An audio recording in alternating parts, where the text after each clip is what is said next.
قیامت کا دن۔ قیامت کا دن، جسے یوم الحساب، یوم الدین اور یوم القیامہ بھی کہا جاتا ہے، ایک ایسی عظیم حقیقت ہے جسے تمام آسمانی مذاہب تسلیم کرتے ہیں۔ خصوصاً دین اسلام میں اس کی بڑی تفصیل بیان کی گئی ہے۔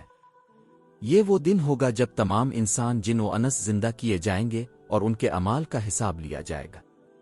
اللہ تعالیٰ نے قرآن کریم میں متعدد مقامات پر قیامت کا ذکر فرمایا ہے۔ سورۃ الزلزال میں فرمایا، جب زمین اپنی شدت کے ساتھ ہلائی جائے گی اور زمین اپنا بوجھ نکال کر باہر ڈال دے گی اور انسان کہے گا اس کو کیا ہو گیا ہے۔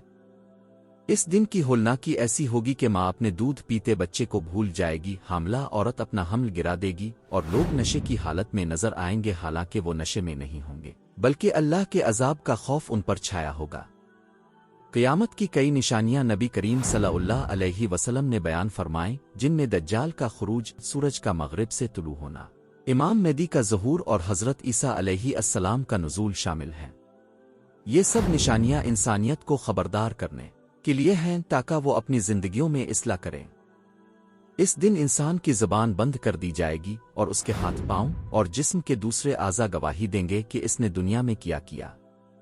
اعمال کے ترازو نصب ہوں گے، جس کا نیکیوں کا پلڑا بھاری ہوگا وہ جنت میں داخل ہوگا، اور جس کا برائیوں کا پلڑا بھاری ہوگا اس کے لیے عذاب جہنم ہوگا، الا یہ کہ اللہ تعالیٰ چاہے اور معاف فرما دے۔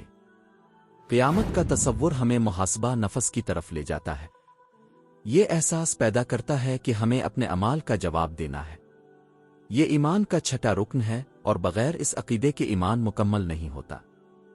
اس پر ایمان انسان کو دنیا کی فانی لذتوں سے بچا کر آخرت کی ابدی کامیابی کی طرف راغب کرتا ہے۔ اسلام ہمیں سکھاتا ہے کہ ہم ہر وقت اپنے انجام کو یاد رکھیں۔ موت کا فرشتہ کسی کو بتا کر نہیں آتا، اس لیے ہر لمحہ ہمیں اپنی زندگی کو اللہ کی رضا کے مطابق گزارنا چاہیے تاکہ قیامت کے دن ہمیں شرمندگی نہ ہو بلکہ ہم فخر سے اللہ کے حضور حاضر ہو سکیں۔